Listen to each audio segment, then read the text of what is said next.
بسم اللہ الرحمن الرحیم۔ السلام علیکم۔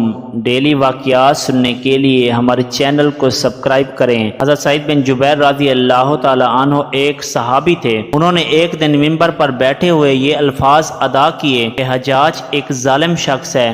ادھر جب حجاج کو پتہ چلا کہ سعید بن جبیر رضی اللہ تعالی عنہ میرے بارے میں ایسا گمان رکھے ہوئے ہے، اس نے آپ کو دربار میں بلایا اور پوچھا، کیا تم نے میرے بارے میں ایسی باتیں بولی ہیں؟ اس پر سعید بن جبیر رضی اللہ تعالی عنہ نے کہا، جی بالکل، ایک ظالم شخص ہو۔ یہ سن کر حجاج کا رنگ غصے سے سرخ ہو گیا اور اس نے سعید بن جبیر رضی اللہ تعالیٰ عنہ کو شہید کرنے کے احکامات جاری کر دیے، جبکہ 120 سپاہی سعید بن جبیر رضی اللہ تعالیٰ عنہ کو شہید کرنے کے لیے دربار سے باہر لے جانے لگے تو سعید بن جبیر رضی اللہ تعالیٰ عنہ مسکرانے لگے۔ حجاج بن یوسف کو یہ بات بہت ناگوار گزری اور اس نے اس سے پوچھا کہ کیوں مسکرا رہے ہو؟ جس پر سعید بن جبیر رضی اللہ تعالیٰ عنہ نے جواب دیا کہ میں تیری بے وقوفی پر مسکرا رہا ہوں، اور جو اللہ تعالیٰ تجھے ڈھیل دے رہا ہے۔ تو اس پر حجاج نے حکم دیا کہ اسے میرے سامنے ہی ذبح کر دو۔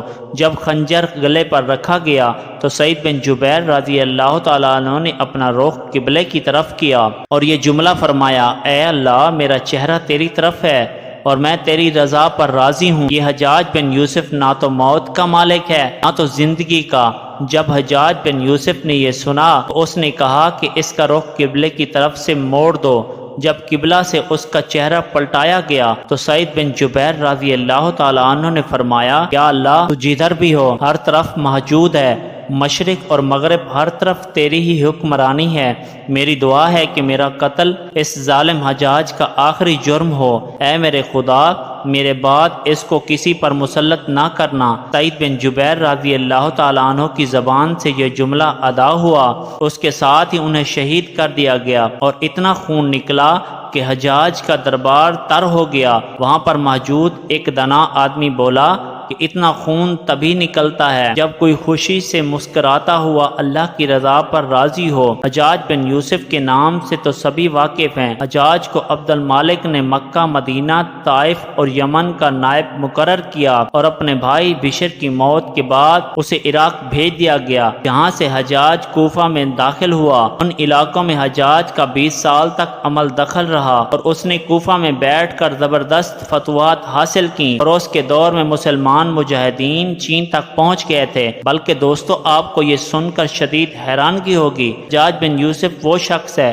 جس نے قرآن مجید پر احراب لگوائے تھے۔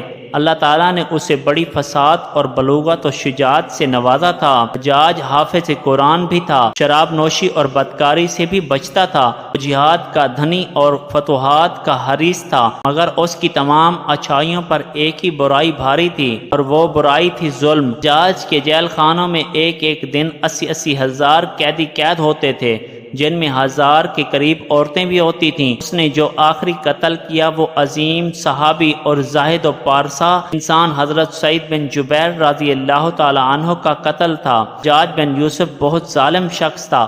اس نے اپنی زندگی میں ایک خونخوار درندے کا روپ رکھا تھا۔ ایک طرف موسیٰ بن نصیر اور محمد بن قاسم کفار کی گردنیں اڑا رہے تھے اور دوسری طرف حجاج اللہ کے بندوں اور اولیاء اور علماء کے خون سے ہولی کھیل رہا تھا۔ تاریخی ریکارڈ کے مطابق حجاج نے 1,20,000 انسانوں کا قتل کیا تھا۔ بتایا جاتا ہے کہ سعید بن جبیر رضی اللہ تعالی عنہ کو شہید کرنے کے بعد حجاج پر وحشت سوار ہو گئی تھی اور وہ نفسیاتی مریض بن چکا تھا۔ حجاج جب بھی سوتا تھا حضرت سعید بن جبیر رضی اللہ تعالی عنہ اس کے خواب میں آتے تھے اور اس کا دامن پکڑ کر کہتے، اے دشمن خدا، تو نے مجھے کیوں قتل کیا؟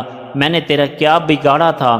اس کے ساتھ ساتھ حجاج کو ایک مہلک بیماری بھی لگ گئی۔ اس بیماری میں سخت سردی کلیجہ سے اٹھ کر سارے جسم پر چھا گئی، کانپتا تھا اور آگ سے بھری انگیٹھیاں اس کے پاس لائی جاتی تھیں، اس قدر اس کے قریب رکھی جاتی تھیں، اس کی کھال جل جاتی، مگر اس ظالم حجاج کو احساس تک نہ ہوتا۔ حکیموں طبیبوں کو دکھانے کے بعد معلوم ہوا اس کے پیٹ میں سرطان ہے۔ ایک طبیب نے گوشت کا ٹکڑا لیا، اسے دھاگے کے ساتھ باندھ کر حجاج کے گلے میں اتار دیا۔ کچھ دیر بعد دھاگے کو کھینچا گیا، گوشت کے ٹکڑے کے ساتھ بہت ہی عجیب قسم کے کیڑے چپکے ہوئے تھے، اتنی بدبو تھی کہ درباری اٹھ کر بھاگ گئے۔ حکیم بھی بھاگنے لگے۔ حجاج حکیم سے بولا کہ تو کدھر جاتا ہے، میرا علاج تو پورا کر۔ اس پر حکیم بولا کہ تیری بیماری زمینی نہیں ہے بلکہ آسمانی ہے، اللہ سے پناہ مانگ۔ حجاج مادی تدبیروں سے مایوس ہو گیا۔ اس نے حضرت حسن بصری رحمۃ اللہ علیہ کو بلوایا اور اس سے دعا کی درخواست کی۔ حجاج کی حالت دیکھ کر رو پڑے اور فرمانے لگے کہ میں نے تجھے منع کیا تھا اللہ کے نیک بندوں کے ساتھ چھیڑ چھاڑ نہ کرنا اور ان پر ظلم نہ کرنا، اگر تو باز نہ آیا۔ حجاج بن یوسف عبرت کا سبب بنا ہوا تھا، اندر باہر سے بری طرح جل رہا تھا، بالکل ٹوٹ پھوٹ کا شکار ہو چکا تھا۔ سعید بن جبیر رضی اللہ تعالی عنہ کی وفات کے 40 دن بعد حجاج بن یوسف کی بھی موت ہو گئی۔ جب حجاج نے دیکھا کہ اب میرے بچنے کا امکان نہیں ہے تو اس نے قریبی عزیزوں کو بلایا، بڑی کراہت کے ساتھ حجاج کے پاس آئے اور بولا میں مر جاؤں تو جنازہ رات کو پڑھانا، صبح ہوتے ہی میری قبر کا نشان بھی مٹا دینا، کیونکہ لوگ مجھے مرنے کے بعد میری قبر میں بھی نہیں چھوڑیں گے۔ اگلے دن حجاج کا پیٹ پھٹ گیا اور اس کی عبرتناک موت واقع ہو گئی۔ اللہ تعالیٰ ظالم کی رسی دراز ضرور کرتا ہے، لیکن جب ظالم سے انصاف لیتا ہے فرشتے بھی خشیت الہی سے تھر تھر کانپتے ہیں، عرش سے لے کر فرش بھی ہل جاتا ہے۔ آخر میں دعا ہے کہ اللہ تعالیٰ ظالموں کے ظلم سے ہمیں محفوظ رکھے، آمین۔ اس طرح کے متعدد واقعات سننے کے لیے ہمارے چینل کو سبسکرائب کریں اور بیل آئیکن کو پریس کریں تاکہ ہماری نیو آنے والی ویڈیوز آپ کو ملتی رہیں۔